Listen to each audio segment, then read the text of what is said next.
Jiggy, robot, do-si-do. And close with a matrix. Oh!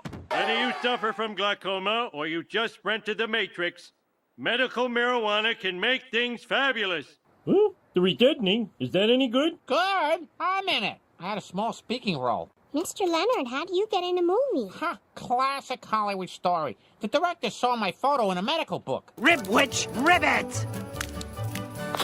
Matrix Poochie! Damn it, Morpheus! Not everyone believes what you believe. That's the screenplay for The Matrix Reloaded. Don't! We watch movies and we talk movies and we load movies into a really big gun and shoot it onto the internet. Big Movie Cannon.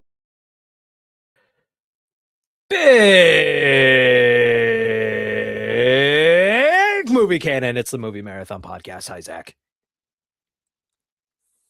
Hey, Brian. Is something wrong? Is something the matter?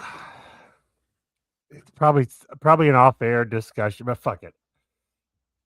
We do only talk when we are broadcasting. We do sit in silence as we set this up, so it's fair. Okay. That's reasonable. For new watchers of the show, new viewers, new listeners, by the truckloads of them, Brian, somewhat hubristically, in my opinion, took it upon himself to construct a movie robot, a movie bot, if you will. When Brian, it says featuring movie bot at the front of this podcast, and Brian he's talks talking about you, but don't just fucking chill, okay? It's okay. It's okay. Sorry, he gets a little worked up. It's okay. That's an actual thinking, operating robot that Brian built for some reason. An incredible feat of engineering. You just squeeze that in at any time, all right, bud? Okay, it's impressive. So were the dinosaurs in Jurassic Park, but that was a total fucking disaster. Well, Anyway, I've only watched the first 20 minutes of that movie. They seem pretty sick. Hold on. Okay, Brian built this robot for some reason just off screen. Like you couldn't have built it a few feet over so people could see. It's just, it doesn't. Okay, so it's stationed Why don't over you just move here. the camera so people it can see the doesn't robot? work like that. See, that's all it goes. That's all it does. It doesn't move that far. So, Zach, I am in the process of building a new body for it, and you're gonna like how it. big? How big is MovieBot right now? I mean, this is like a 70s computer we're talking. Right roughly the size of 2 refrigerators. It gets very hot in this room. Yeah. Okay.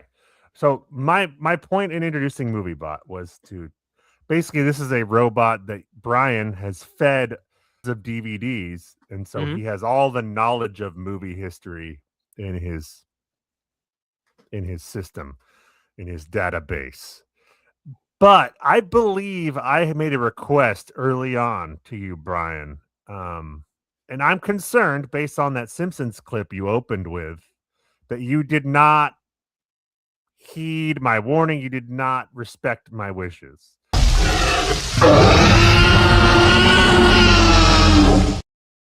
MovieBot, it's fine. Hear him out. It's Any okay. clip you see on this show is MovieBot playing the clip, by the way, just for the listener. My request.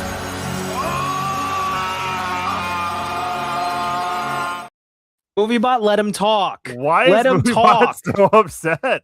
I don't know, because you're talking about him and he's not here to defend himself. I mean, he is He right is, here. He's right he here. is literally right off screen. All right, sorry. I'm muting him for a second. I don't know if you remember, my request is that we never show MovieBot any movies about killer robots because we didn't want him to get any ideas. And this movie we're covering this week, The Matrix, has 1 or 2 killer robots in it. You showed him the fucking Matrix, didn't you? Zach, why don't you if just you show had a him the friend who Terminator? hadn't seen be real with me for a second. If you had a friend, a child, if you will, that came up to you and was like, Zach, I've never seen The Matrix. You're telling me that the first thing you're just not putting the DVD in like immediately? If it was a robot, Of course not. Wow. That is racist. If you were friends with a vampire, are you going to show him Blade? I mean, that wouldn't be my pick. But No.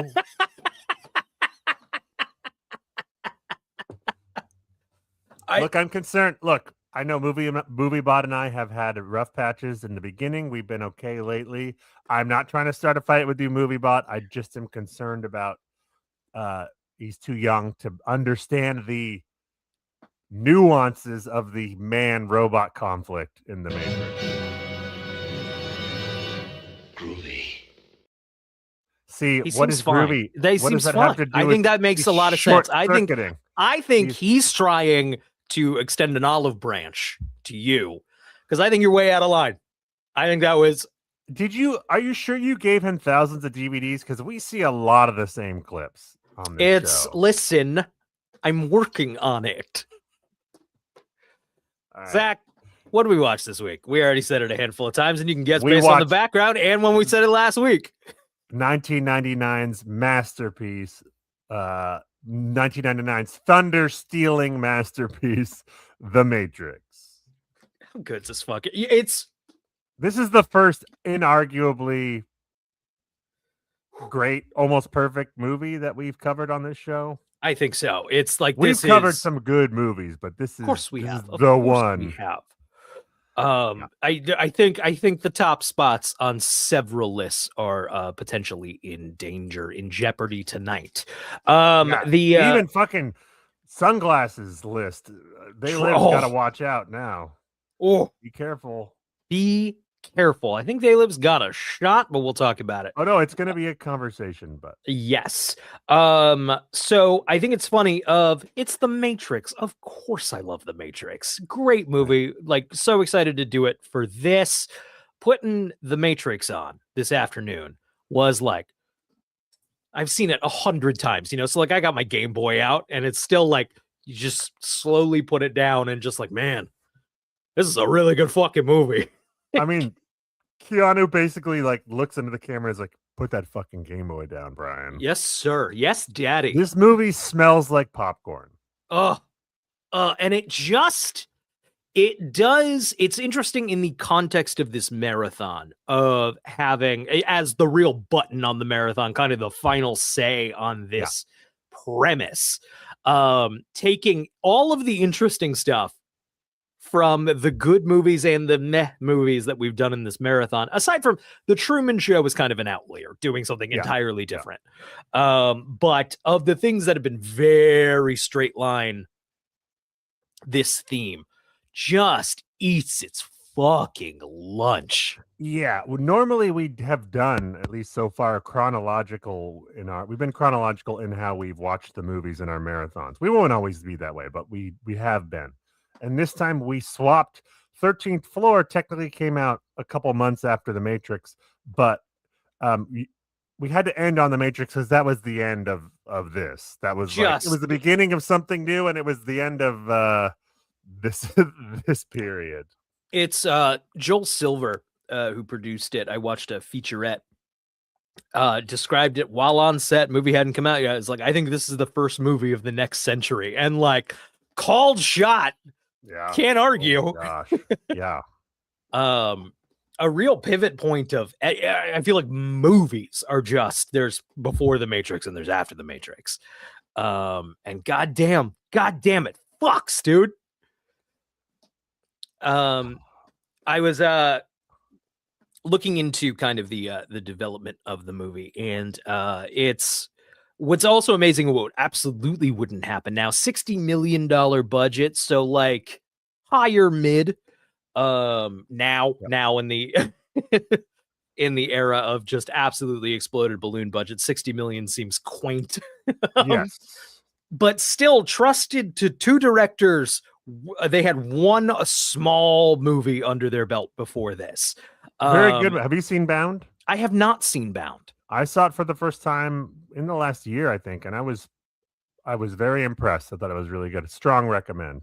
Yeah, okay. Yeah, sick. I do enjoy the Wachowskis a lot. Sorry, MovieBot's overclocking, so we gotta This is Do you have, like, this is going to increase the viewership. We're get some meat. Get some meat. Do you have a fan or a No. pointed at movie bot? No, it's kind of glowing red right now, but it's fine. It's fine. I'm not worried about it. It's just in a house where my family lives with a potential dire situation. So Lana and Lily Wachowski went by different names at the time, but they had some experience in comic books, and they were, I guess, just so they had this movie under their belt that it's apparently good, but like not a blockbuster by any means. Also sold a really big spec script for a movie called Assassins, which was rewritten heavily, and they were unhappy about that. Not a great movie starring Sylvester Stallone and Antonio Banderas, but you could see it could be a good movie. There's a version of that movie that could be really fun. Interesting. It does seem like it was a kind of a real Hail Mary from Warner Brothers, who was coming off of a string of high budget disappointments. And so there was an element of, oh God, we need to get a fucking hit here real fucking bad. So I don't know that two pretty rookie directors doing a very ambitious sci-fi action movie was the way to go, but it worked out. It was the way to go. It was, in fact, somebody made the right fucking call. This movie is so fucking good that people were very forgiving of the Wachowskis for like 7 movies afterwards. It was truly. And you and I are, just on the record, are big defenders of Matrix Reloaded. We both think that movie fucking slaps. Matrix Reloaded fucking rules. But everything after that, has their defenders and stuff. But it's like every time something come out, we're like, yeah, okay, we'll shake it off. We got this one. Right, this is right, it. Right. Back to it. Right. Until what was the last one? Like Jupiter Ascending was the final. Jupiter Ascending was fucking rough. I am a Speed Racer defender. I enjoy the hell out of that one. I need to give that another chance. I saw it in the theater, didn't love it, but I think I need to give it another chance. It's not perfect, right? It's so fucking long. It's too long in that's what I remember. Yeah. You could, like, not with a scalpel, with a hacksaw, get like an hour out of this movie, no problem. The highs I get from it are worth it. I don't give a fuck. I can't defend it on like an academic level, but just when John Goodman taking a ninja, spinning him over his head, throwing him through a window, and calling him a nanja, I pop every time. Every fucking time. Matthew Fox from Lost is Racer X. Come on. Not just Matthew Fox, but the younger version is played by Jason Street from Friday Night Lights, the quarterback. Right. Yeah. That is who that is. It's I think the Wachowskis overall, I throw them in a wide category of I love them, I hate them, and sometimes I think they're just okay. I mean, they're the kind of director that you always want to see what they make. You always want to see it. For sure.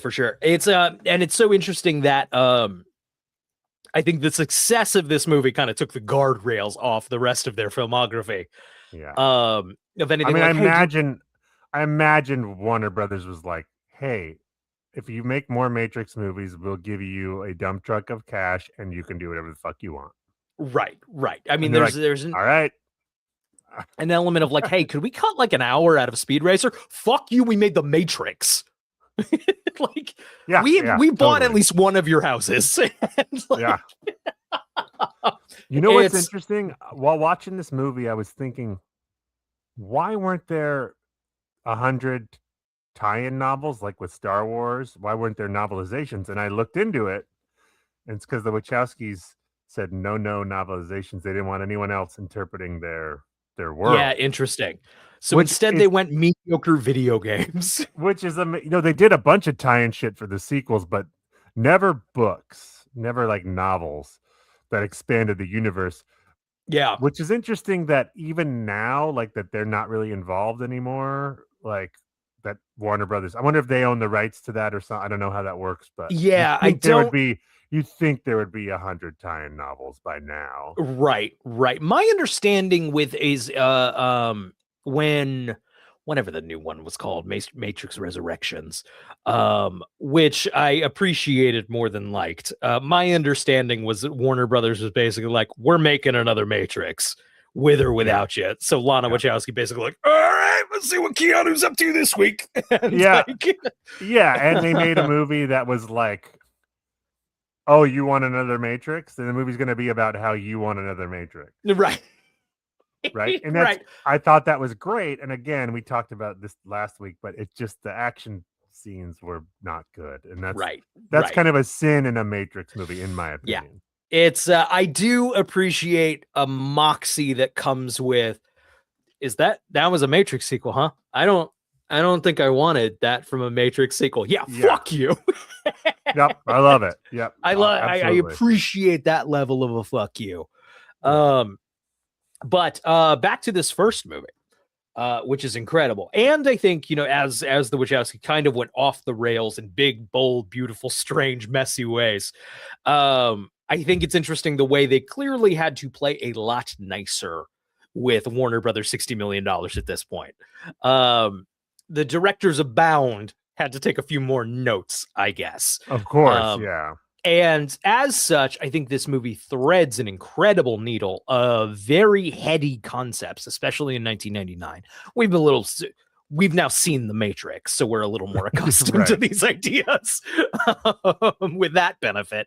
But at the time, I think for a lot of audiences, this was like, what the fuck is happening? I was a middle schooler when it came out, and the reason this movie was so successful and resonated with so many people is because it was these big heady concepts, but they explained them so simply.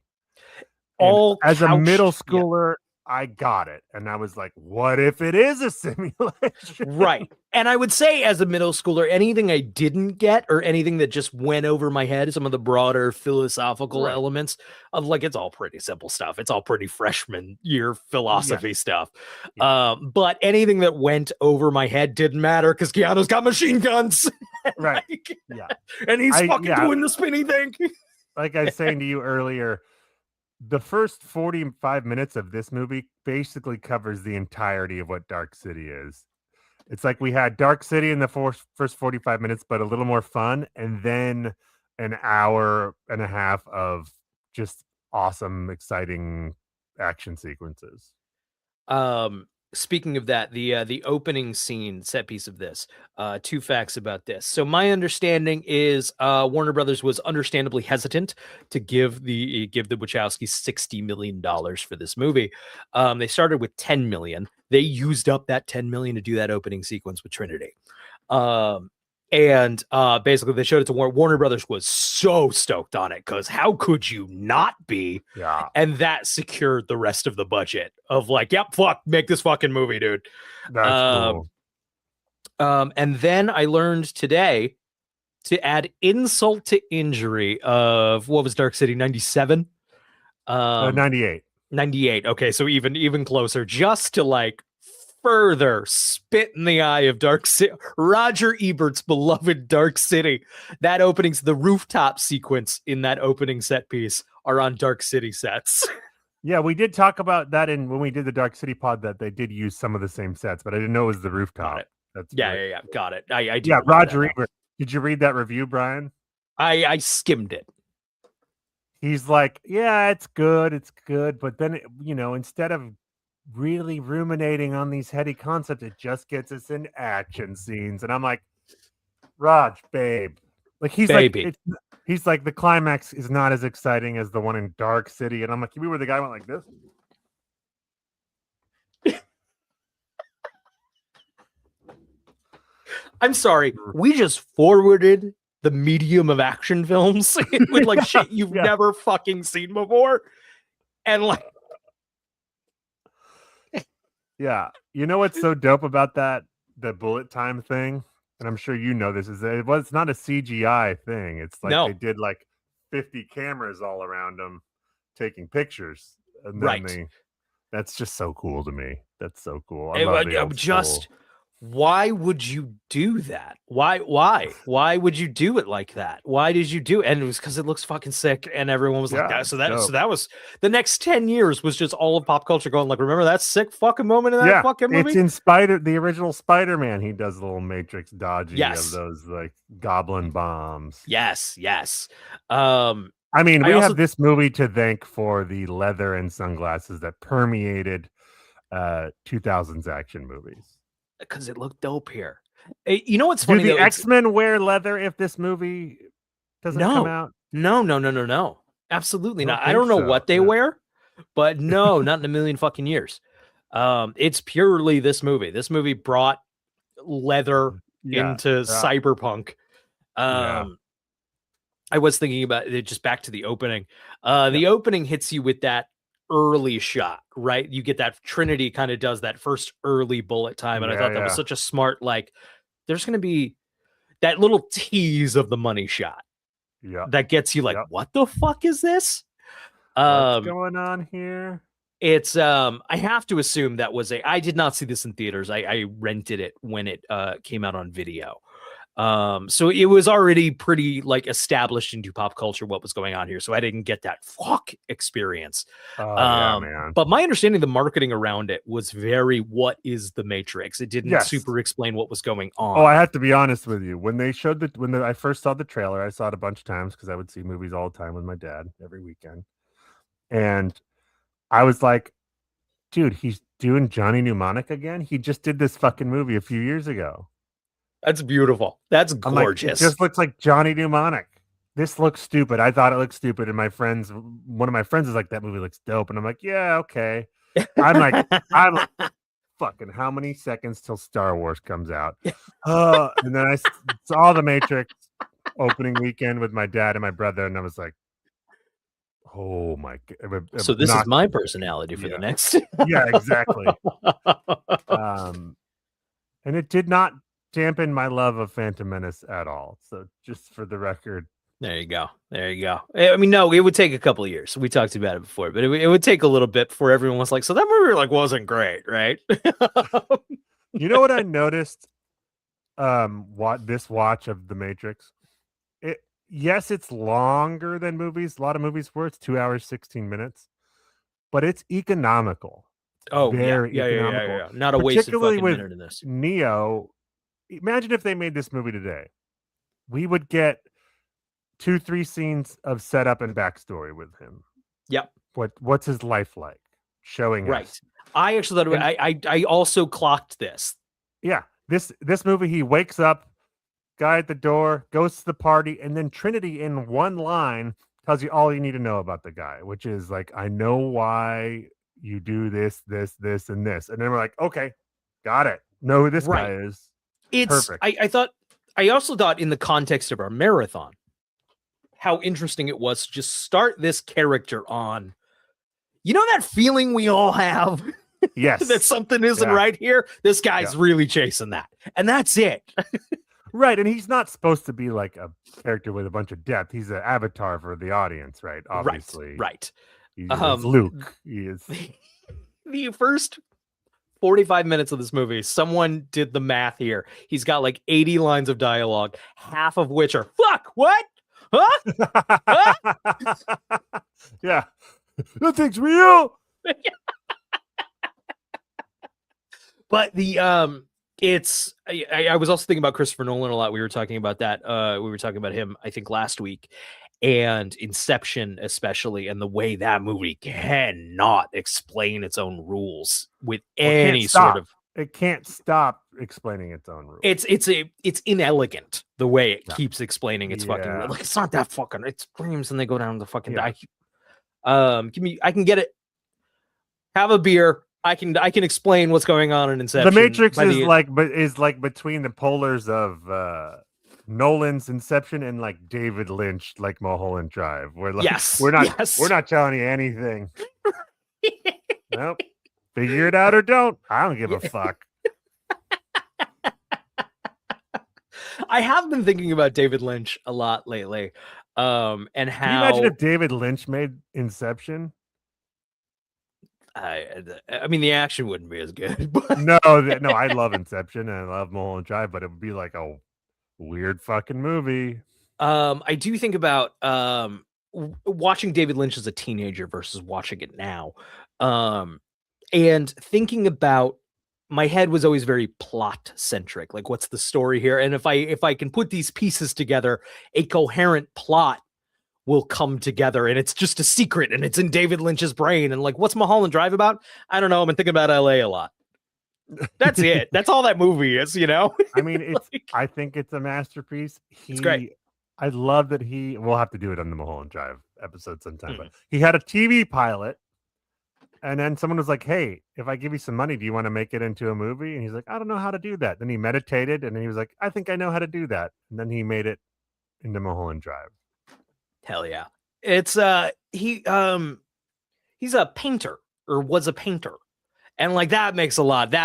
Learning that unlocked a fucking lot for David Lynch for me. Of like there is no real literal interpretation of this A to B to C. It is just you get anything out of this? I don't know. I thought this was weird.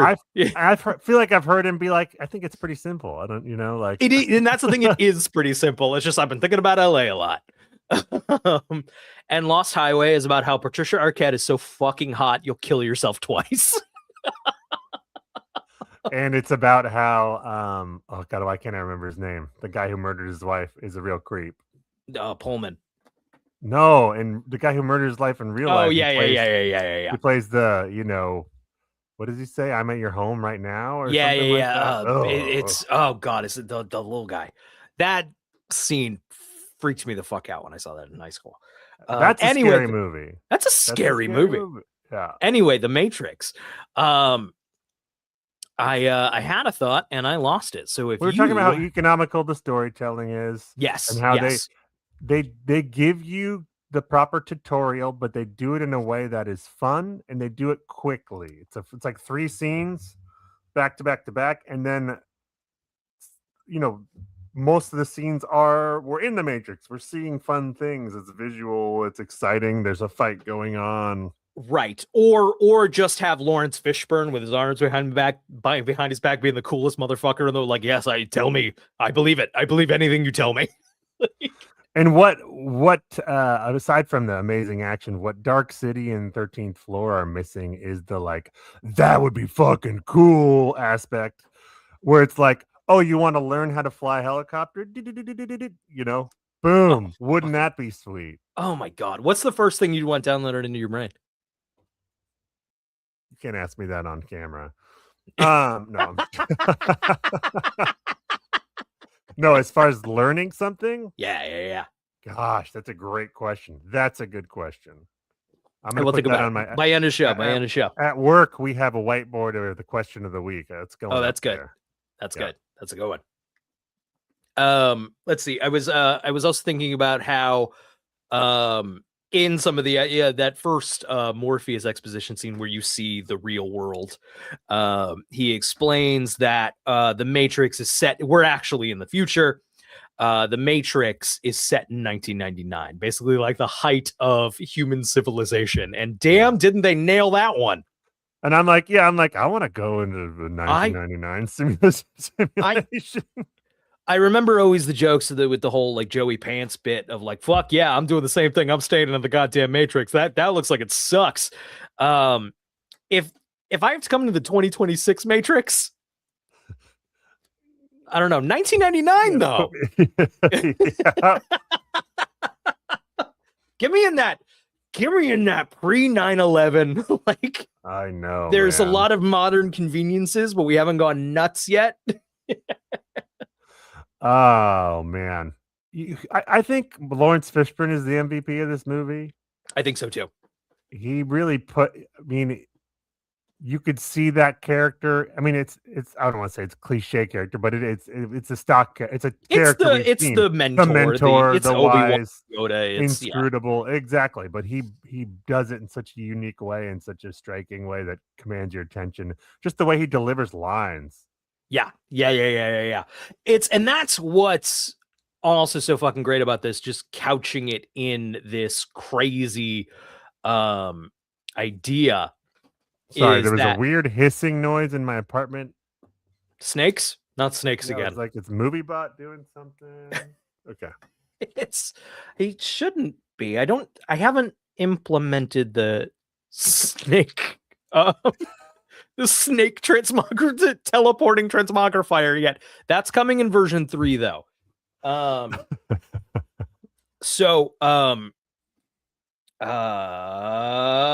my train of the Brian, the way sorry, that the world is so crazy, and the way it's explaining all these things that they're just like, fuck, what's going on? You don't notice that this is like beat for beat Star Wars, right? The Joseph Campbell, like it just goes straight down there. And it's great. And that is such a nice, familiar, good way to get into a weird, fantastical world. But it doesn't pussyfoot around like a lot of Star Wars knockoffs do. We don't spend too much time with him refusing the call and shit. Right. Like we get into it in this movie. That almost comes later. I think they fit that beat in a little non-linearly with like, I ain't the guy. He thinks I'm the guy. I'm not the guy. Yeah. I did there's some fun visual stuff that I enjoy. I like the every time they're in the Matrix, the cinematography has a green sort of palette to it. Yeah. And then it's blue. There's a blue tint to it whenever they're in the real world, and then there's kind of a medium ground whenever they're in the non-Matrix simulations. I thought that was really cool. There's basically no red in the palette on either sets of shots. What's that? The lady in the red dress. Except for the lady in the red dress and the red pill. And the idea was to make those pop more because there's virtually no other red in the palette, which I think is really cool and visually distinct, even though the green of it was kind of all over the place in the 90s, right? Yeah. That I do love that look, but it's 7 kind of did this. Hold on 1 second. Great. I hope the snakes didn't come in, or that something serious isn't happening. This is live. That would be nuts. No, it's just my neighbors being inconsiderate. That's sick. Just want to make sure someone wasn't hurt. There was loud noises in the hallway. Got it. If you gotta go, I can vamp. No. We're good. I'll just do a one-man reenactment of the Matrix. First 45 minutes is pretty easy. Like I said, it's mostly just like, huh? Dodge bullets. Yeah. No, you won't have to. When you're ready, you won't have to. God, I had all these fun facts stuck in my head. Now I'm just thinking about how fucking sick The Matrix is. It's tough to talk about a movie that's just perfect. So, like, what do you? It's interesting to take on its own. I've talked about sequels in the past, and how sequels are all optional, and I love Reloaded. I even like Revolutions, even though it's a bloated third act to Reloaded. But it's interesting to me how there's all this stuff that I don't think benefits from an explanation, right? They talk about this human city. I don't know if seeing it is better than what's in my head. No. I view the second and third Matrix similar to the way we talked about last week, where I view Back to the Future 2 and 3, right? Where it's like fun. I have a lot of fun with them, but absolutely, they do not affect how I feel about the original Matrix. They don't make me like it more or less. A lot of people, Mr. Quentin Tarantino was like, The Matrix is one of the best movies of the 90s, but its legacy's hurt by Reloaded and Revolutions. And I'm like, no, not for me. No, it's because any sequel you can chop them off. Just watch the original thing and it's fine. Yeah. It's it's just fucking great. I was gonna say, do we want to take a break and then go to game and that's a great get idea. into the list like you always want to, and we can talk more about the Matrix there? That's a great idea. Let's do that. Awesome. All right, we'll be back in 5.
Oh, baby, hello. Big, yeah, Go ahead. No, do your thing. big movie Do your canon. We're work. talking The Matrix. You know, Do you want to? I sent you a little email. Will you want to open that up, Brian? I do want to open that up. Open that up. I have a little. Share it with us. A little surprise. Oh, here it is. I gotta remember to pay attention while I'm watching the movies. I genuinely forgot about this. Every end of marathon, we do the Yeah. "How much was Brian paying attention?" quiz. All What right. is All reality right. edition? All right. All right. First All right. question. Including all categories, how many combined Oscar nominations did the films in this marathon receive? Okay. 4 or 5. 5, 6, or 7? Okay. Let's see. They Live, nothing. Dark City, 13th Floor, I can't imagine got much. Truman Show and Matrix or what? I know Matrix was nominations. Okay, I know Matrix got a little bit for visual effects, and my guess would be Truman Show. I'm going 4. Zach. No, 7. 4 nominations and wins for The Matrix in technical categories. Yeah, 3 wow. nominations for Truman Show, I believe, was director Ed Harris for supporting, and I'm not sure what the third was, but wow. Including all categories, how many combined Saturn Award nominations did the films in our marathon receive?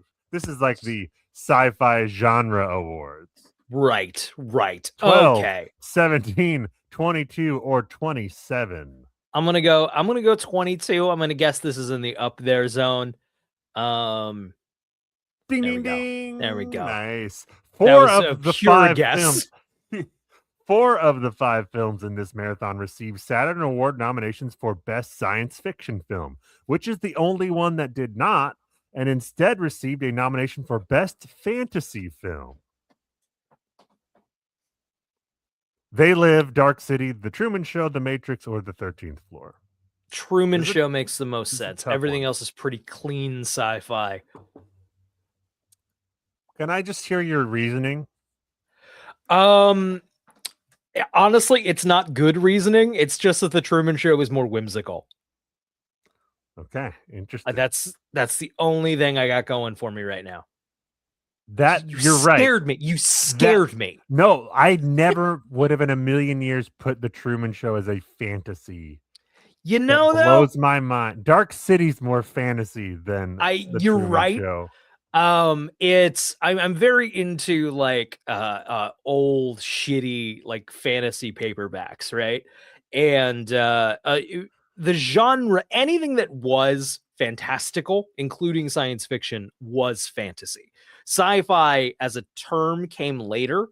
So anything that is modestly like that can't happen got punked into fantasy. Yeah. I'm like, I wonder if they just wanted to reward both that and Dark City, and so they had to put them in different categories. I don't know. Yeah, maybe. Or fantasy was really dry that year. So yeah, it's the only one that made sense to me. Of the directors featured in this marathon, John Carpenter has directed by far the most feature films. Who has directed the least? Alex Proyas, Peter Weir, the Wachowskis, or Joseph Rusnick? That's a Rusnick. I think Rusnick didn't do much after 13th Floor. No, it's Alex Proyas was 6. Wachowskis were the next with 7, and that other guy had like 10 or 11. The Wachowskis should have more, just considering they're usually 6 hours. Put run times together. Jennifer Connelly, co-star of Dark City, has appeared in a number of films alongside actors from other films in this marathon. Ooh. Which actor has she not worked with? Ed Harris, Keith David, Keanu Reeves, or Paul Giamatti? Talk it out, Brian. Let's hear it. Yeah. I will say, wow. Nothing is. I can't like knock any out. Nothing's coming immediately to mind that I can just knock out. Yeah. Do you know any of those for sure? Any of those that she's in for sure? I don't. Nothing's coming to mind. I'm sure if I really had to like think about it, but here on the spot, I just doing the math, I'm finding it unlikely she's never been in a movie with Keanu Reeves. I'm trying not to read your face. Yeah. No, I'm without giving away. That is smart reasoning. Paul Giamatti also through just kind of like, oh fuck, that's Paul Giamatti. Yeah, he's in so much stuff. Yeah. That sticks me Keith David and Ed Harris, and I'm leaning Keith David purely coin flip. It's Paul shit. Giamatti. My reasoning made sense, but hey. Of the actors whom she has appeared alongside, which one has she shared a sex scene with? Ed Harris, Keith David, Keanu Reeves, or William Hurt? She was in another movie with William Hurt, who was in Dark City. Yeah.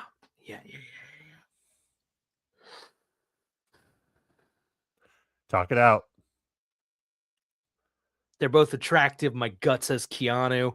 Can't imagine the movie. That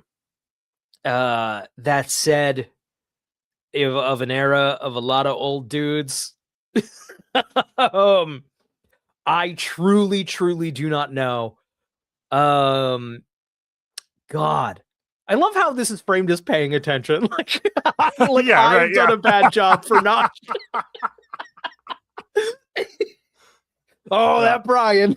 Yeah. That said, phenomenal question. God, I'm going Keanu. I don't feel confident in that. No, Keith. What movie she boned Keith?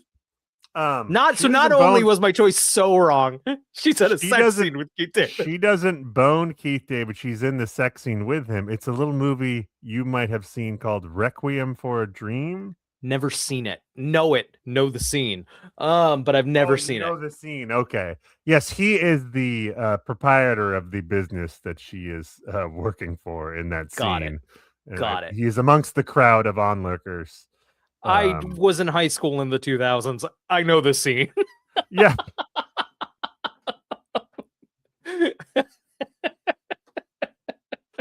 The 13th floor grossed $11.9 million at the domestic box office, making it the 128th highest grossing movie of the year 1999. Which classic comedy released the same year made less money? Being John Malkovich, Election, Galaxy Quest, or Office Space? All great movies in their own way. Yeah, wow, interesting. Okay. I know Election was small, low budget. So like expectations would have been lower. Probably and that was like MTV Films. Being John Malkovich, I don't know how that did. Galaxy Quest, I know, was a mediocre. I don't know if that line goes success or failure. And Office Space, I do know, was kind of a flop and found its audience on DVD. It was a real Powers situation with the DVD and the VHS. Yeah. I don't feel good about it. I'm going Election just because I think that's that and Office Space are the smallest. I'm going Election. Damn. Election was critically very well received. Yeah. Office Space wasn't at the time, really. Yeah. And it was okay.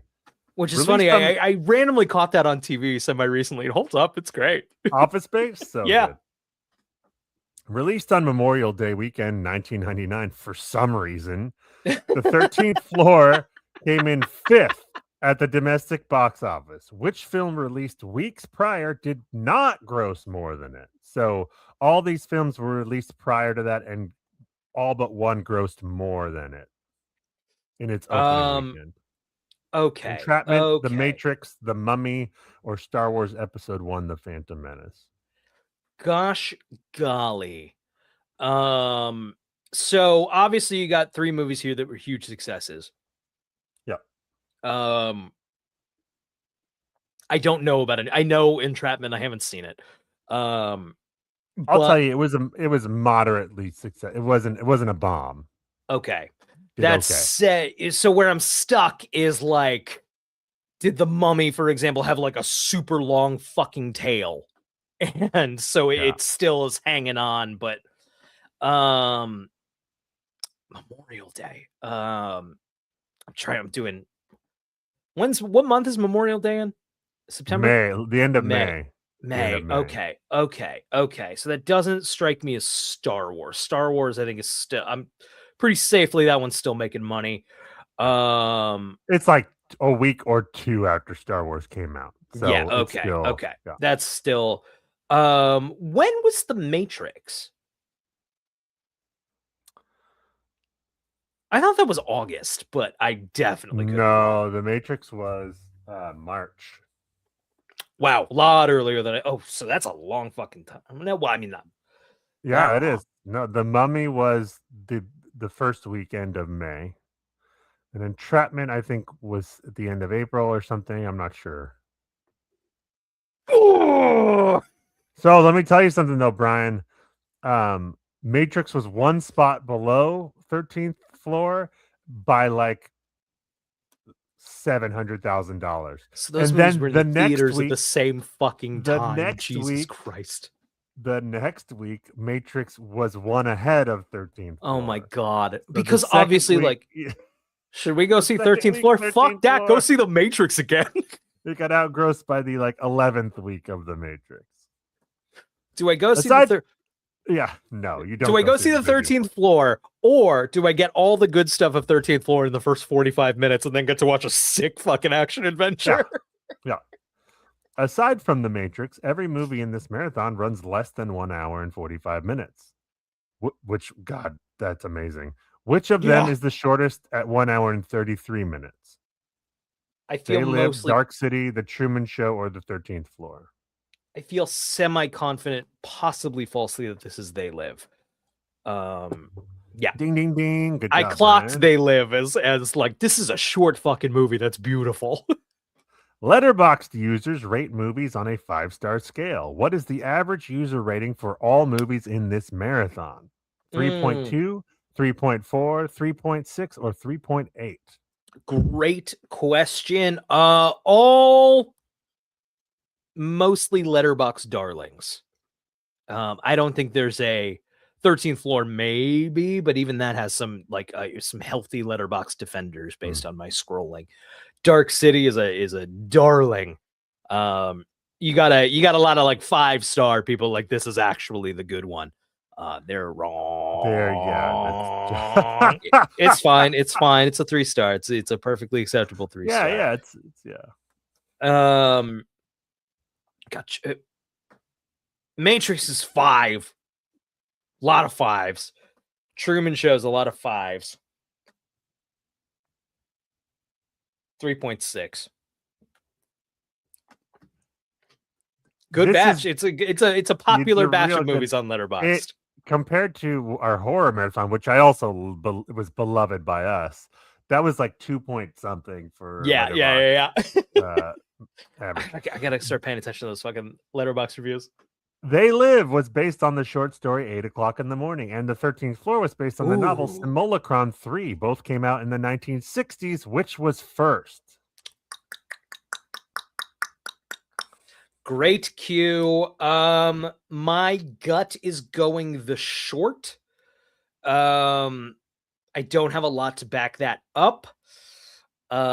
Shorts just being more popular in the 60s. Yeah. Ding, I- ding, ding. Mostly a guess. I had a coin toss there. year before. It was almost Wow, the same. wow, It was wow. literally right around the same time. Coin What is toss. the name of the hotel where Trinity beats up the cops in the opening of The Matrix? Oh. See, this is a was Brian paying attention. Yeah. Sweet No. Dreams Hotel, Heart of the City Hotel, Sound Sleep Hotel, and Happy Hearts Hotel. Okay. I am going for Sweet Dreams Hotel just based on theme of the movie and the way they mentioned dreams a couple of times. That's kind of what I'm going. Nah, damn. Fine. The Damn. last question, the 13th question in honor of the 13th floor. Beautiful. Roddy Piper has a series of incredible lines in They Live, the most famous of which, not best, but most famous of which is, I have come here to chew bubblegum and kick ass, and I'm all out of bubblegum. Which classic video game features its grizzled protagonist paraphrasing that line? Contra, That is, Max Payne 2, Duke Nukem, or Metal Gear Solid? this is, of course, Duke Nukem. Of course. Yes. I'm glad you got I- that one. My daughter loves to watch me play Duke Nukem, and I am Oh, a fuck terrible yeah. parent. My 3-year-old will point to the television and like, Duke, Yes. That's great. You're a great I'm a parent. terrible parent. 6 out of 13, good, Brandon. not good. You failed. That's failing grade. There were some hard ones on here. This was the hardest one you've done. I maybe, was a little fast and loose with the theme of the test. But It was a good quiz. The good questions, fun questions. This was a hard one. yeah. Shall we? Do we want to go through the charade of drawing? Do it. If we're gonna do it, let's do it. Did this movie rule or stink? What did Leonard Maltin think? What's a Leonard Maltin game? Did Leonard Maltin I don't know if I would to myself sometimes. I don't think I could remember how to play that now. It's been so long. I have to reteach myself. Okay. This is the part of the show where Brian tries to guess what Leonard Maltin, the author of the famous 90s movie guide, we need to come up with a game for you. Yeah, I would love that. Actually. Yeah. I'm gonna think about that. You and Emily should do movie quiz for me. Yeah. We had a movie quiz that we went to regularly here that they just called it. They just ended it for good, and now I got nowhere to put all this. Wow. This all right. We'll come up with something. Challenge extended. Great. If you guys want to quiz me on the movie marathons that we watched, Okay. It's maybe we alternate who gets challenged. That would be fun. Yeah, all right. Okay, the Brian tries to guess what Leonard thought of the movie. So both the star rating and kind of the little blurb. So Brian, what did Leonard Maltin think of The Matrix? Critically very well received movie. A pretty across the board. How could you not? It's fucking sick as hell. But I will say critical reaction in general was very similar to Jurassic Park, where all the critics were like, "Yeah, it's good, it's groundbreaking, the effects are amazing, but there's no substance there." But they still gave good reviews, but they were like begrudging good reviews, right. Then now it's considered one of the great movies. So what did Leonard think, though? What did Leonard think? Leonard skews negative towards movies that I like. He skews negative towards horror. Yeah. He's been kind of mixed on these sci-fis. Right. I will say he did remember Volcano and Dante's Peak. He gave 3 stars to both of those movies. Right. What did he give Dark City? Let me check. We can, since you've already guessed that one, we can look back and see. Yeah. That is allowed within the rules that we chiseled in stone. I should start keeping track of previous movies in the marathon. I should have a reference list. 3 stars to Dark City. He said, in a city where it is always night, aliens conduct secret experiments to learn what makes us human. Meanwhile, his memory mostly gone, Sewell is suspected of being a serial killer and finds he now has telekinetic powers. Richly plotted sci-fi, has striking set design and excellent use of special effects. Complex with a new surprise every few minutes. 3 stars. I'm going to give Leonard some credit here. I think he's going to special effects are obviously going to be of note positively. Let me think here. Action. The action's good, man. I think this is a 3.5 for Leonard. 3.5. I think it's 3.5. That would be a reasonable amount of stars. Not correct. 4 is correct, but that would be reasonable. Yeah. The Matrix, 1999, 136 minutes. Directed by the Wachowski. Ooh, it does say brothers, and that's what I typed. Hey, of course. I should have corrected it. That's my mistake. The book should have corrected it. That's like 2015. Oh, maybe 2015. I'm not sure when they were both out. Yeah. Poo-poo. Anyway, the Wachowski siblings. Starring Keanu Reeves, Lawrence Fishburne, Carrie-Anne Moss, Hugo Weaving, Gloria Foster, Joe Pantoliano, Marcus Chong. A computer hacker, Reeves, discovers the world he is living in is an illusion maintained by computers that have taken over the world. Spoilers! And he is thought to be the chosen one to save humanity. He puts the chosen one in quotes, but that's not what they call him. They call him the one. It's the one, baby. The chosen one was Phantom Menace. Fucking confused. Cutting edge visuals and production design compete with an overlong script written by the directors that's got a high That's so funny. MJQ It's not that mumbo long. jumbo quotient. Fuck off. And a tendency to keep changing its own complicated rules. Not true. Martial arts scenes. I'm worried about my score here.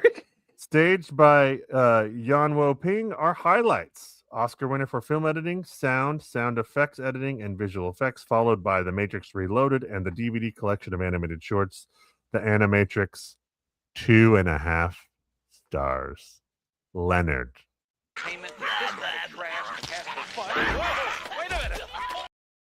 Leonard, it's Yes, MovieBot. I agree with you, MovieBot. fucking Matrix, Leonard. Even The Thing, which he gave 1.5 stars and is a masterpiece, it's like I get that because it's gross. And he doesn't, It took me, it was only in our most recent watch that I was like, it's like a fucking movie. yes. And it's a movie that grows on you, and he doesn't like gross, and that movie's gross. And if you don't like gross, you're not going to like it. But The Matrix, 2.5, I would have given him 3 because he was an old man, and it's like Right. whatever. 2.5 I'm stars. That's shocked. embarrassing. You should be embarrassed, Leonard Maltin. Name a movie, and I'll name a movie that's better at it. It's The Matrix. Dark City, 3 stars. The Matrix, 2.5. Buddy. And it's not fair to put those two together because, like I said, Dark City, hey, it's a good movie. It's a good movie. The problem is we have to keep comparing it to the fucking Matrix, and I'm going to scream. It's because Dark City has all these nods to Fritz Lang and shit. And The Matrix is like nods to, like, I don't know, like anime or whatever. I don't really give a shit. The Matrix is sick. Yeah. Oh, man. Leonard's got me cranky on that one.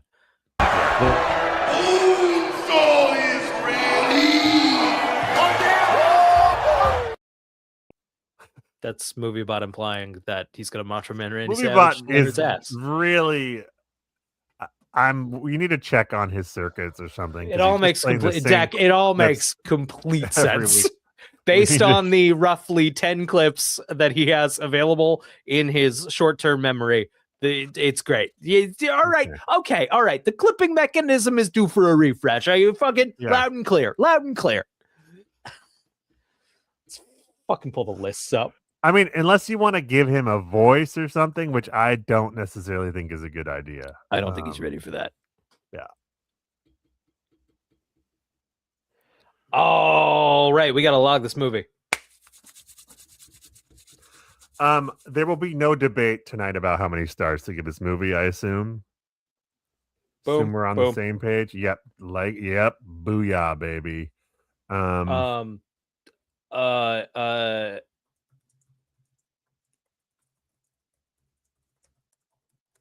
Any additional thoughts?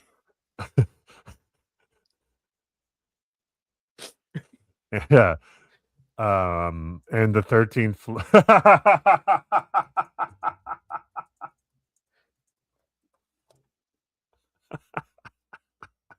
Any additional thoughts? No, that's it. That's good. Trinity Hot. Trinity Hot. We'll edit that back in the audit. Same actor, many guys. All right, No. yeah, we're looking at our list here. We're of course adding this to the big movie canon. Possession. I was also thinking about that. No, I don't think it's in the spirit of it, but you could argue because they replace them. They don't inhabit their bodies. If that makes right. sense. It's once again, if you're referring to our list for possession movies, I'd be pretty Now, mad. The Matrix Reloaded, possession movie. I haven't seen it in a You- minute. Agent Smith possesses a human's body in the real world. Good point. Good point. Yeah. Good point. But not this one. Not this one. No. Let's see. It's not a marital thriller. I don't think there's a guy from 24 in here. Yeah, probably not. Sci-fi noir. Yeah, yeah. Noir? The first chunk of it, definitely. Yeah, all right, I'll give it to you. No, am I wrong? I don't think you're wrong. I think it's noir. Low. It's below those two as far as noir elements. And that's the only time that's going to happen. Yeah. Like if someone was like, "Hey, I want to watch a sci-fi noir," I wouldn't Right. recommend The Matrix over Dark City. Did that not save? No, it did. Okay. Virtual Let's reality see here. movies. What was that? Virtual reality movies, that's for sure. You know what I was thinking we should do when we do the audit? Is for lists like helicopter or whatever, which this will be it. We should put a add note of what the movie, because we forget, like, what was the helicopter in that movie? We should. I don't think there's a way to do. We'll have to put it in. There's an add note button on there. You can add little notes. Okay, great. Yes, we definitely should. Not a video game adaptation. Did VR's not save, or is it just doing that? They're not showing up on the list like that, but they are saving. Not a video game, but has video games based on it. Yeah. Not under scene. Not under scene. Certainly going here. Yes, that's the number one. And we're rocking in that baby right up to the top. Can I just have it? For this one, I think I could really benefit from it just dropping onto the top. Yeah. Villains. Ooh, this is high. This is high. I once again I was mentioning things that don't improve with the sequels. I think we get Agent Smith, we get just enough here. Yeah. Yep. You know, I don't know if exploring he's not bad in the sequels. He's not bad in the sequels by any means. But I just mean in the philosophical sense of like, I got everything I need on this guy in this movie. He's like Anthony Hopkins in The Silence of the Lambs, where it's like he's in it. He's got 15 minutes of screen time, but he feels like he's in it a lot longer because of his presence. So he's above Meryl in The Truman Show. Yep. Let's see. We're now talking like Amityville 2 is kind of our like. Yeah. That's a mean house. That's a mean house in Amityville 2. Top 10 mean houses. We maybe need a mean houses list. Oh shit. We will for sure.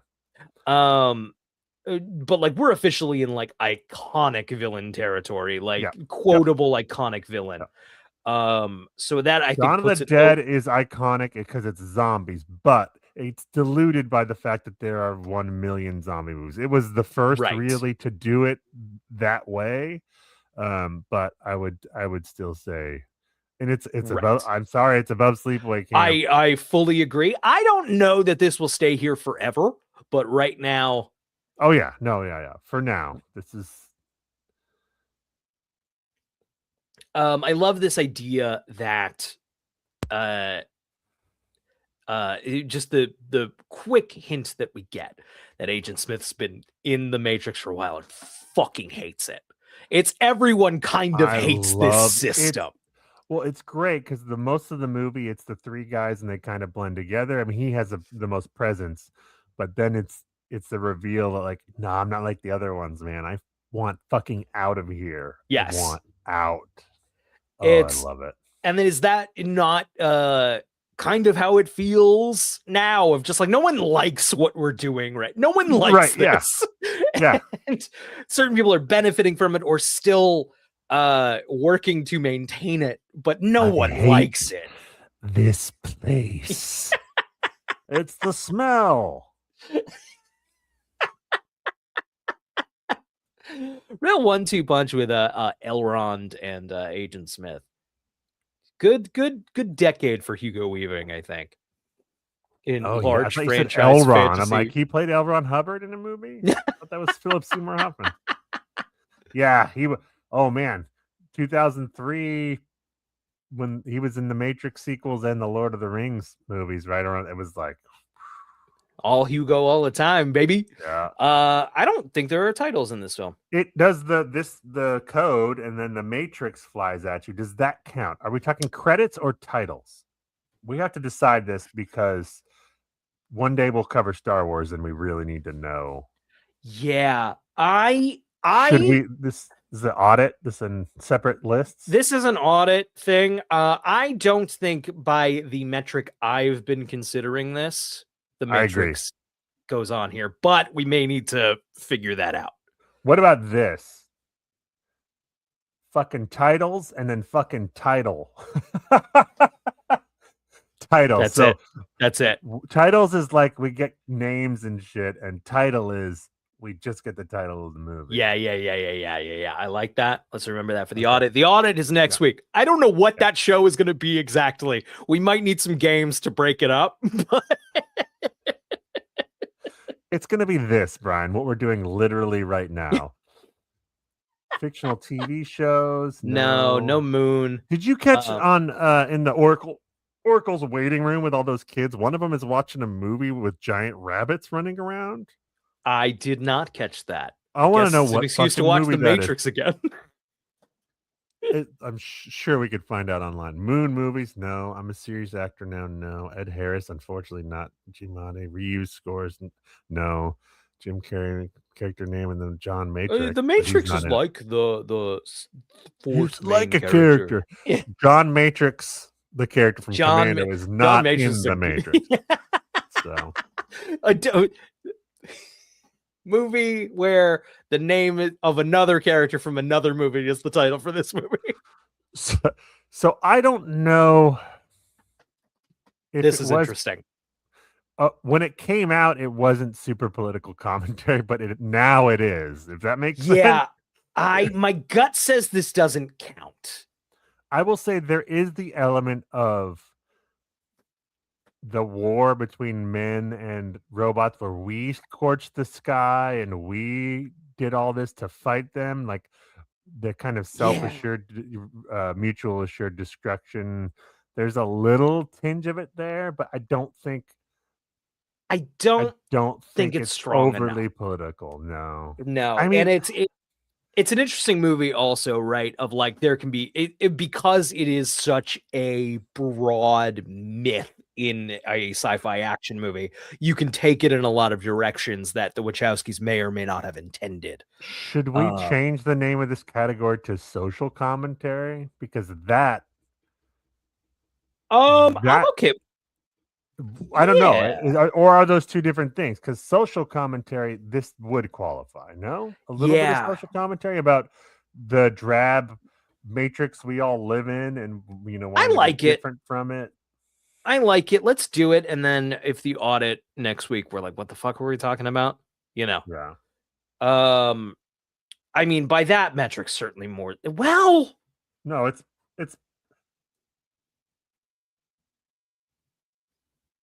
no, the Running Man is more biting. Yeah.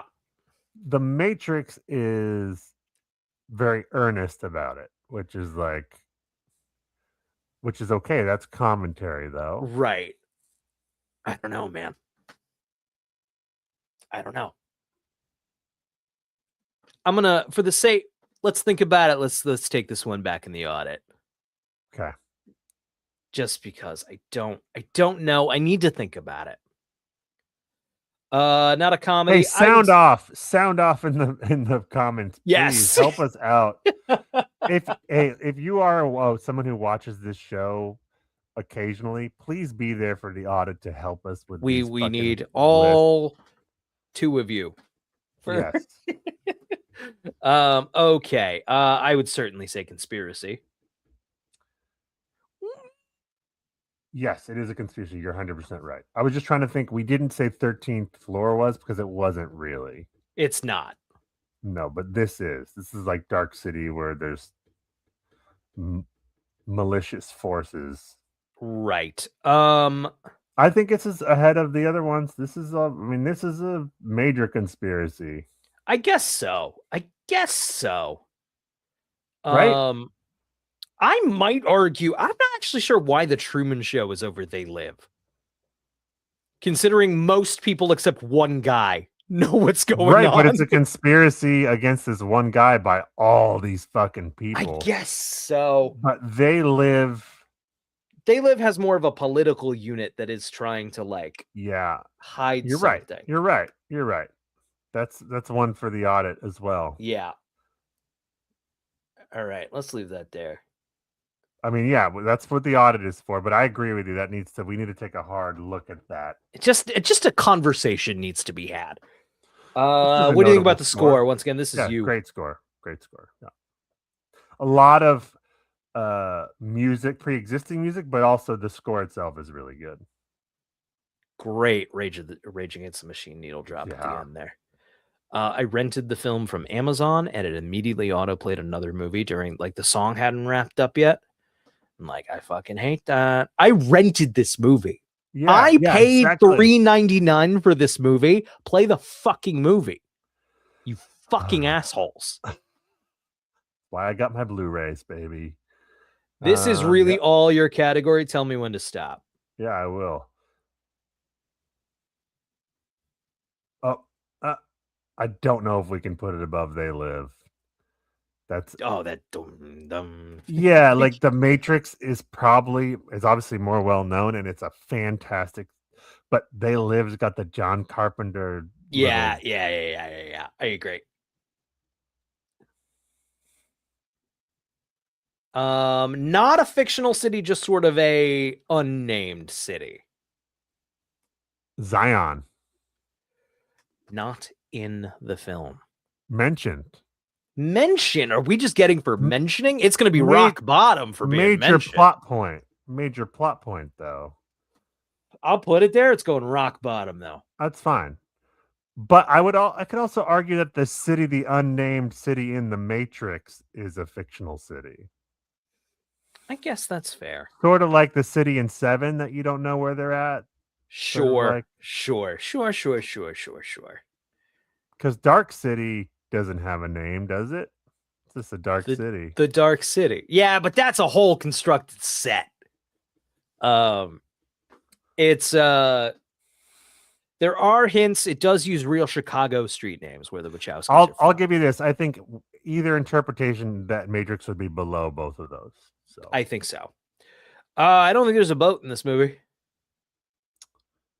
Unless you count the Nebuchadnezzar, but that's a hovercraft. That is a hovercraft. God damn, that's a good. It's not a boat. Dope design. Guess what? It's gonna go number 1 on hovercraft movies. Yeah. That was the only I was also thinking about the effects in this movie, and they're mostly practical. A lot of this holds up great. There was one shot of when they're getting chased by the robots and they're kind of in the sewers, and it opens up into this Some hub. of the CGI is a little janky, but that was the one shot where I was like, that doesn't hold a lot up of it great. is not CGI, and that's probably why it's aged so well. You know. 100%. Movie still looks phenomenal. You put this movie out today, everyone's talking about how phenomenal it looks. Yeah. Ebert did not love more than everyone else. No. Ow, that William hurt. No. God, we're funny. Kiefer Sutherland movies. Cool Model Cities. No. This was a lot shot on location models, in I believe Sydney. Yeah. Notable pool scenes, unless you count that pool. What about that, Jeff? Of his little tub. I don't think that's quite the spirit of the thing. But, no, I don't think so. But that's a hell of a pool. There's some nasty stuff, but not quite gore, I think, in the traditional definition. No, with the belly button, maybe, but that's more just uncomfortable. Do we see Keanu's butt when he's a naked baby? Yeah. I guess that counts as new. You do see the baby. also. And you see a naked baby. All right, we get it for baby It's gonna nudity. be low. It's gonna Yeah. be low. I hint. That scene, the tub scene where he comes out of the goo, that was shot a couple months later. Keanu Reeves had to lose the weight and definition from being the star of an action movie. So that was the last thing shot. I always thought he looked real scrawny in this movie because I was used to him in Speed, where he's fucking jacked. Yeah, it's he would never be that jacked again. You'll also notice he does least kicking in the movie. Everyone else has, in the kung fu sequences, has a lot of kick maneuvers. He has he doesn't have zero, but he had neck surgery. And so during training, basically they did months of kung fu training before in pre-production for the movie, and it's basically the kicking unit, it was like, couldn't do it, can't do it. So they all of his kicking shots are shot towards the tail end of production when he could do it, and he didn't have like the lessons that everyone else had. What's this category? Matrix, I think it's rock bottom. I agree. For nudity? If I'm all right, let's see. Let's look at the nudity list. Give me Let's that find what to baby. watch. Give me that baby. No, you don't get to watch The Matrix. If you're watching it. Let's see here. Not an alien conspiracy. It's an Earth robot conspiracy. Yeah. Oh, we do need it. That'll be a new list. Robot conspiracies. Yeah, I love that. Can you turn MovieBot off for a minute so when we talk about robot I have installed a mute thing. It doesn't quite turn him off, but he's not getting the feed from. Okay. Got it for that. I don't think there's a mullet going on here. No. Yeah, not a proper ass Roddy mullet. Maybe in the next one. Certainly some one. I mean, some good ones. Dodge this. Dodge this. Yep. Guns, lots of guns. Whoa, is a one-liner. I'm gonna put this over Running Man. Oh man, They Live is practically it's like it's not gonna be They Live. That is famous for its one-liners. If anything, if you want a one-liner movie, They Live is a great one-liner because it's Roddy Piper, whose career was one-liner. Right. So it's like her real fucking ugly. Now here we go. Now we have to have a real fucking conversation. Here's my case for The Matrix, and I'm not sure I believe it should be number one, but I'm going to make the case. Yeah, let's hear it. They Live has the most sunglass as plot point, probably of any movie ever. I would argue that The Matrix had more of an impact on sunglass culture than They Live. And on fashion in general. Absolutely. That said, you've come to this list looking for a sunglasses movie. And you're telling me They Live isn't the number one sunglasses movie? Counterpoint. There's one style, one pair of sunglasses in They Live that everyone wears. Oh, diversification of sunglasses. The Matrix has like 30 cool pairs of sunglasses, and they're all different and they're all unique and badass. Oh, wow. Morpheus has sunglasses that don't even have. That just fucking, how do those work? How do they work? How in The Matrix? What are you even talking about? Yeah, so that's the case for The Matrix. But I'm happy either way because both of these, I think if we do this list. Oh, that's great. Hi, what was that person's name? That was, let's see here. That is on 70mm. Hi. Oh. You're a lovely person, whoever you are. Thank you for being a part of this lovely podcast. Okay. We have to make a decision here, and I think I would like to ask the person who's there. I'm not sure they're here anymore. Oh. That was much earlier in the show. That was earlier in the show, and they've abandoned us. Which I don't blame him.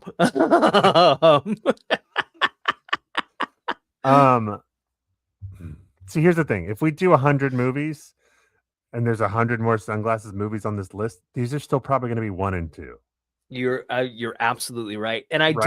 don't think Men there's in a Black maybe is the other one that we get. right. But that has a similar They Live problem where it's the same pair of sunglasses for everyone.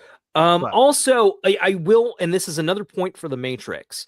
It's never said in the text, but everyone in the Matrix wears sunglasses and they're like hiding their eyes, a sort of window to the soul. So it is part of the fiction why they're wearing sunglasses here. I just had a revelation, and that is that I just did all this defense of the Matrix. It's got to be They Live. Okay. It's a movie about sunglasses showing you the real world, right? It's the sunglasses movie. They are here. Okay. They are still On here. They have 70 not bailed. film. I don't know why, but all right. What do you think? Chime in. Do you think They Live, which is a movie about, in case you don't know, sunglasses that the main character puts him on and he can see that some people are aliens and some people are not. And then The Matrix is not really about sunglasses, but features a lot of badass sunglasses and had a big influence on culture. Which do you think should be number 1 on our ranking of sunglasses movies? This is somebody comes to this list and like, I want to watch a fucking sunglasses movie. Oh God, now see, you flipped to They Live. I've kind of flipped to The Matrix. Well, this is why 70 millimeters got to be the tiebreaker here. I'll tell you what, we're gonna leave this one. We're gonna give time to think about it. Yeah, just so it's not just dead air. The Matrix for sure. Reflection is a huge theme. All right, tie broken. Ooh. Oh, the theme. Theme. Okay. It's all right. I like it. I'll be happy with either of them. I told you. So yeah. And you're right. I think it's going to be 1 and 2. Man, that's the most contentious this has gotten. Like, I think they're across the... and who knows? The audit, we might talk ourselves back the other way. So yeah. We'll Yeah. Well, notable one-on-one fight scenes. Absolutely. Think so. Now, this is another... I think it's above They Live. I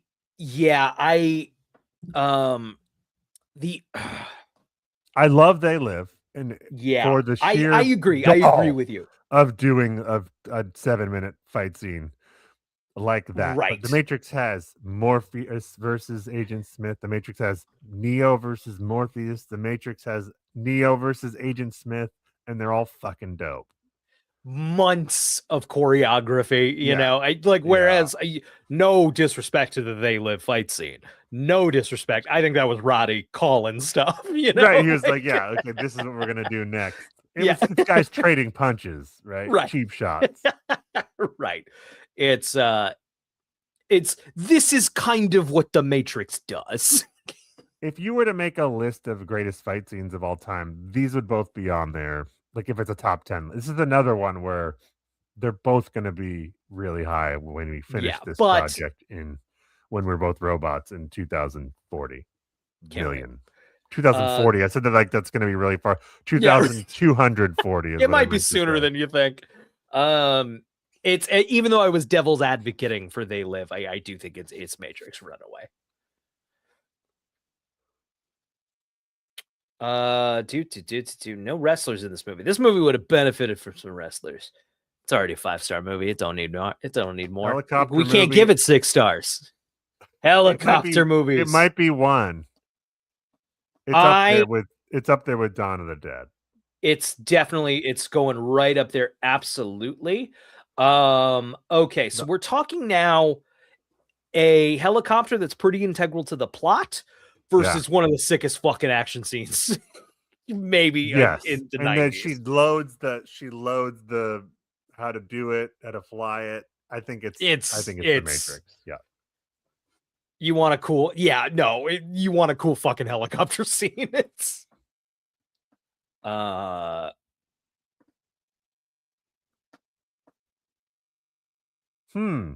does this rank?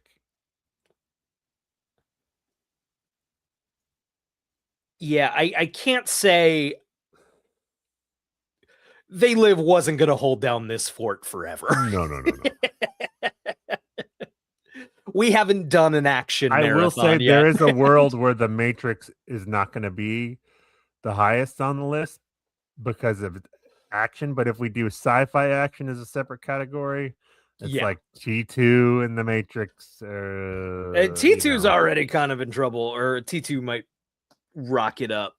Yeah. T2 and Matrix, we'd have to have a big T2 discussion. could be one period for all time. Yeah. That's another 5-star note, like no conversation to be had. Yeah. Yep. That was an easy one. Dystopian future, I think, is pretty clear here. Absolutely, yeah. If They Live is number 1 on dystopian future, I think this is a no-brainer. Yep.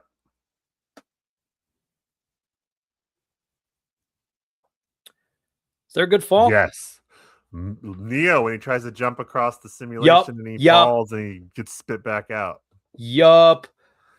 Now, it's not going to be higher than The Exorcist 2. I kind of think the Texas Chainsaw Massacre 2 fall is better because that really gave me pause here. And he goes down that little chute. I think that's a good one. I think that's yeah. The only list Exorcist 2 will ever be at the top of. Yeah. It's a great fall. It's so good. It's a never-ending canyon. We said it before. Like 7 shots. 7 shots. Yeah. Falling in slow motion, hitting his body on rocks and shit. Just filming it. Like, we're not going to use all of them, obviously. We're just getting them all for safety. And just the line cut. And they're like, this movie's too short, man. Add more of those shots in there.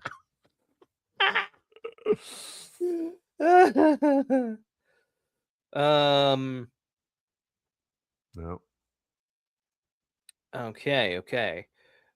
Arnold just reminding me of the Neo casting was all over the place, right? Will Smith. Keanu Reeves was not first choice. Will Smith was, I think, numero uno hope, very hot at the time.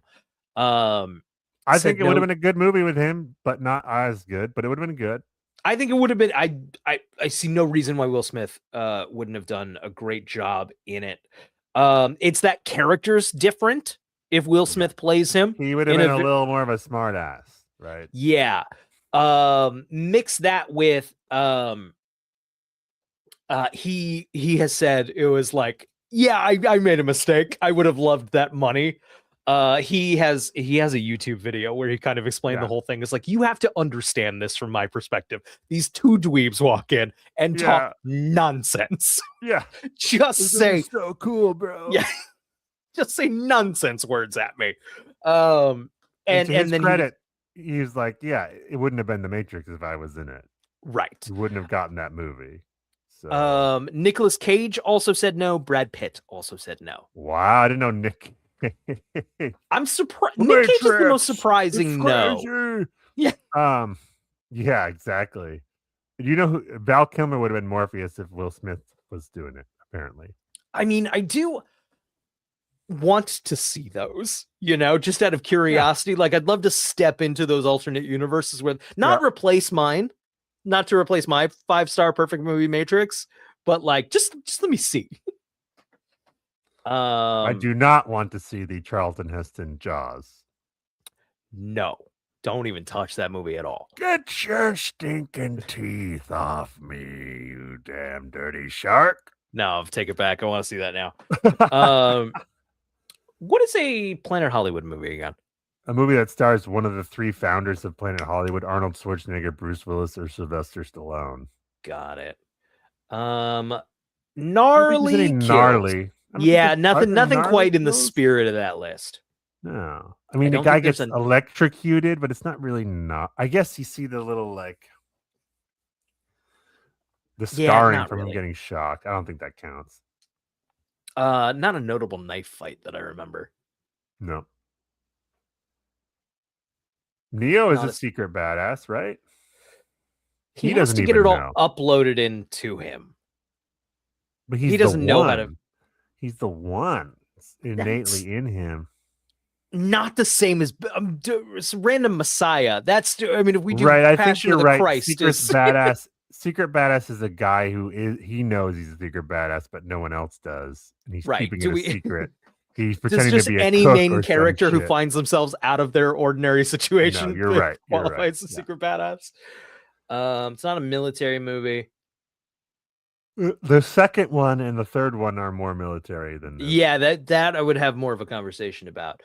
No Busey, no Tommy, no Steven. No Yikes. No, I don't think so. Actually, this movie is the opposite of Yikes. It's Yeah, very kind of. Yeah, ahead of its time and progressive. absolutely. Cannibals, cannibal movies, hellbilly horror, amusement parks, over 50 Wait, why leads. is cannibals and cannibal movies two different categories? I remember that was a you thing. You got to remember that. Movies that feature cannibals and the movies that are about I cannibals believe that was the specifically? distinction. Yeah. That was all you, brother.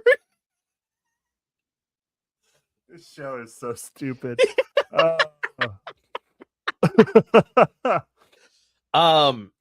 So No. we got, I mean, Oh, this has queer got to code. go into Yeah, queer yeah, code yeah. of cinema. A very interesting of, kind of, I talked about how kind of this broad mythic plot can be read in a lot of ways. Obviously, for the two creators to then later come out as trans, it's impossible not to go back to the Matrix and be like, was something on your mind? when Yeah, you were here's the making- thing. I think A Nightmare on Elm Street 2 and Sleepaway Camp have more obvious queer stuff going on, but I think The Matrix was more intentional. This is a Does that I make think sense? I can't speak for the queer community. I think The Matrix is a kind of a canonical queer text. Yeah. You know? Yeah, it's a yeah.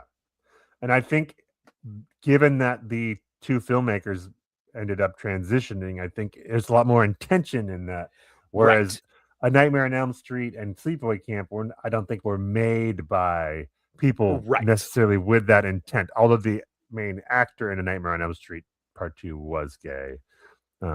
This Freddy's Revenge was more reclaimed by Yes. queer Yeah. audiences And than Sleepaway Camp as well, I think, too. Right. And what I was trying to articulate with The Matrix is the Wachowskis have said, like, no, that wasn't what it was about. Like, that wasn't really what we were thinking about. Only later were they like, yeah, it's just some stuff we were thinking about probably bubbled up to the surface while we were making it. Some parallels that are a little hard to ignore. Yeah.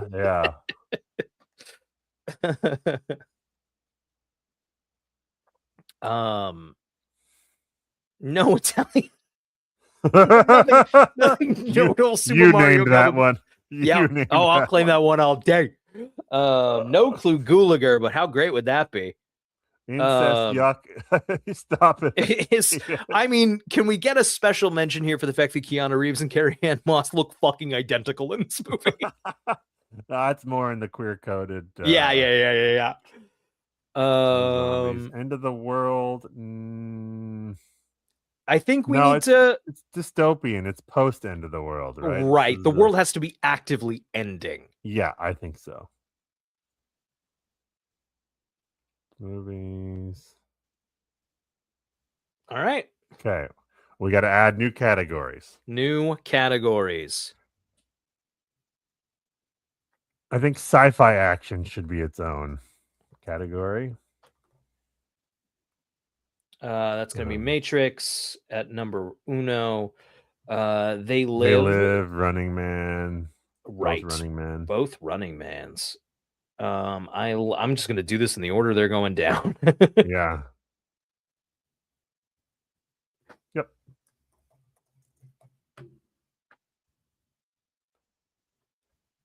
Okay. Oh shit. Street Fighter. Street Fighter shit. Yeah, Mortal The worst movie. Kombat's fantasy. Absolutely. Street Fighter, the worst movie we've done Yep, by a long shot. by a long shot. Okay. All right, good list. Okay. I feel like we're gonna want Keanu. I feel like we're gonna want Wachowskis. 100%. Yep. Let me get those out of the way. Yeah. We'll come up with better names. I mean, Larry Fishburne, for sure. Yeah, why He's not? Another list.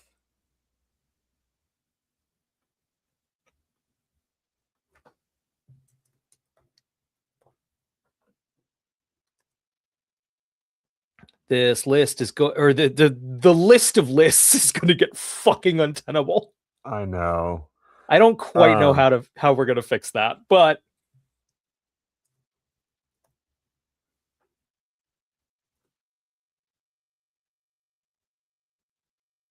all right. Slow motion dodging. Yup. I mean, this is going to be number one for all of eternity. So basically, it's going to be the Matrix and then every Matrix knockoff. Yeah. And every Zack Snyder thing, which is, man, thinking about how Snyder took the coolest bit of and I'm going to do that 100 times and it'll be cool every. No, it's not cool. No. It's not cool. It's not cool when you do it, Zach. It's not cool. Did you do Larry Fishburne? I did do Larry Fishburne. Keanu's done. Wachowskis. Oh, we should do Joey Pants. Joey Pants. I don't think Carrie-Anne Moss has a robust enough filmography to do. Sadly, I agree. Yeah. She should have. Do we want something for the we have an 80s? Do we want to do 90s? Oh yeah, 100%. That's a good idea.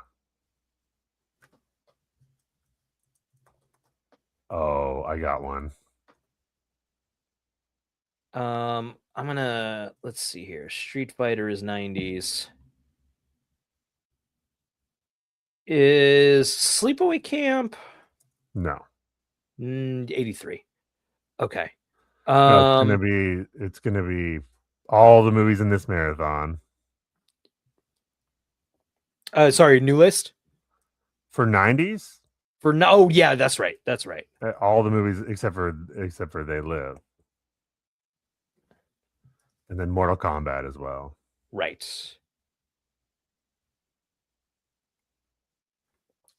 Dude, other question.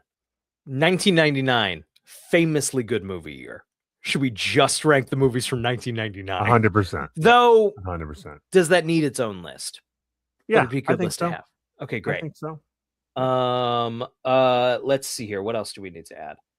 Tell you what, this is gonna be an Truman audit. Show. Yeah. Okay. Yeah, we can do that for the audit if you want. I think so. I think this is a lot of the audit. At least everyone knows what they're in for here, and it doesn't have to be dead air of me just adding fair. movies. Yeah, that's fair. I want a list called "The Goddamn Robots, John," which is a quote from iRobot. We have to put an exclamation point at the end of that. Haven't seen it, but I have it on DVD. I got it in a random box of DVDs. You've never seen it? Never seen it. It's fun. I believe it. It's directed by the guy who directed Dark City. Right. I did know that. It's perfectly watchable. I'm sure it's perfectly watchable. Sci-fi action mystery. Actually, that would be a sci-fi noir movie. That might be number one. No other robots in movies we've covered yet, really. Nope. Oh man, I can't wait till we get to Chopping Mall. Someday I'm going to show you Chopping Mall. I'm excited. Brian, I think I've told you this before.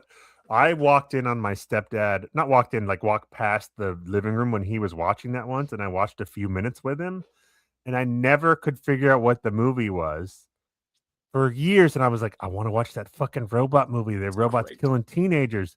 And I finally figured it out. I'm pretty sure it's Chopping Mall. It likely is. I gotta see Chopping Mall. What's great is there aren't a lot of there's no chopping in the movie. They're robots. They use like lasers and stuff. But apparently the story goes they were editing the movie. It was called something else, and a janitor comes in while they're editing the movie. They supposed to the mall. It's called Chopping Mall. They're like, brilliant. Here's no more money than we already are giving you. What other lists do we need to add? The internet. The internet.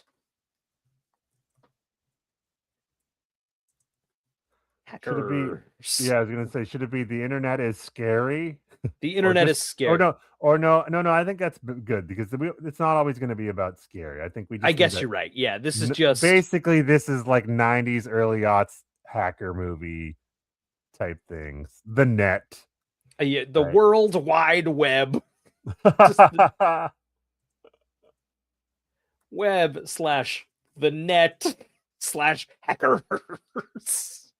I love the 90s depiction of the hacker, of this Yeah. cool dark force. Yeah, It's like and it's just so that wasn't fucking what they. piffly. That's not what they were. I tell you, I was there. Nope. It's not what they are today.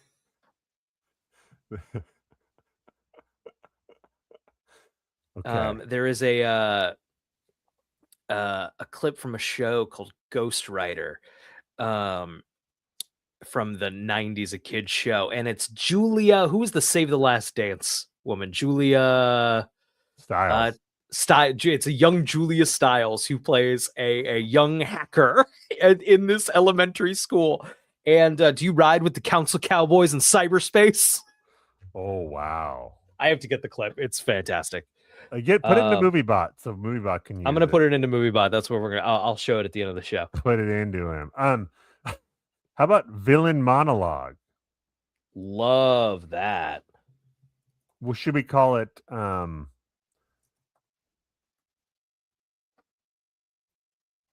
For You to Die, Mr. Bond? That's not really a monologue. No. We'll come up with We should be something. coming up with good names too. Yeah. Any other good monologues from villains That we've had so far? Nothing's No, coming to mind. Freddy's not a talker. No, not in that Really. one. Um, And even then, he's more of The a hou- one-liner guy. The house doesn't monologue. The Unfortunately. Exorcists are not monologuing. They live. Not no a good, monologue. notable villain monologue. I think. No, I don't Street think Fighter. anyone's Certain. Oh, Street Ooh, Fighter's gotta Street have Fighter, one. yeah, with Bison, M Bison. But it's not going to be high. You sure? You sure that's not going up? I don't remember the monologue, so All right, we'll keep that there. Let's see. I feel like the net handles like cyberpunk. how about I'm trying to think of how to word this because otherwise it'll become untenable. Like groundbreaking effects, or yeah. This or- is the effects were extremely notable at the time. yes. Okay, she put I'm Yeah. putting a note in there. yeah.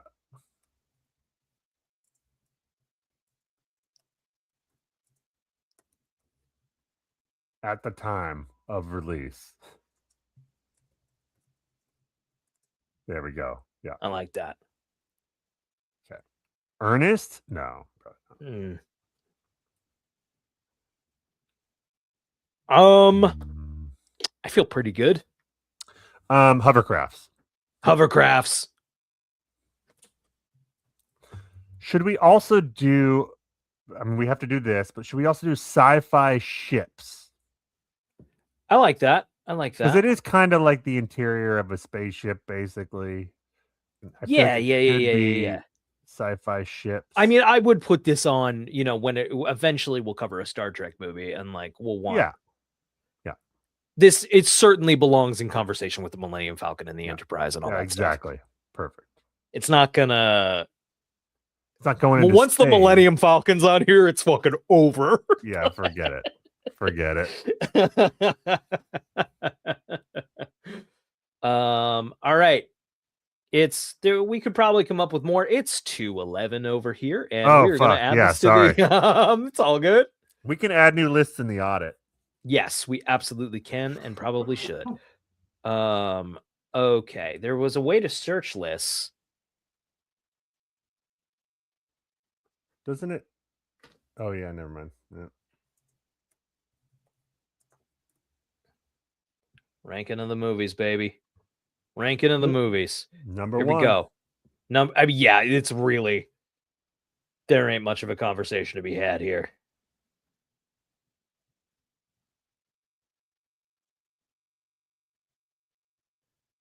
All the way up. Matrix, don't be so shy.